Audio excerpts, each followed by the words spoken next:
With the hood open, you can easily inspect fluid levels.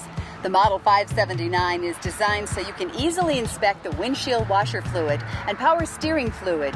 To check your engine oil, twist the dipstick handle to unlock it. Then pull the dipstick out of the holder, wipe the dipstick clean with a lint-free cloth, reinsert the dipstick into the holder, remove the dipstick from the holder, and check the oil level. The oil level should always be between the two marks on the dipstick. Reinstall the dipstick and twist to lock it in place. On the passenger side, you'll find the coolant level in the clear plastic surge tank. The process to change a headlamp is straightforward and convenient. Open the hood, locate and open the access panel on the inside of the fender well, find the lock ring of the headlamp bulb holder, twist counterclockwise to loosen, and pull out the holder and bulb.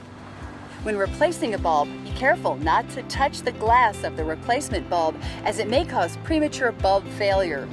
To replace the bulb, connect it to the wiring harness. Reassemble in reverse order.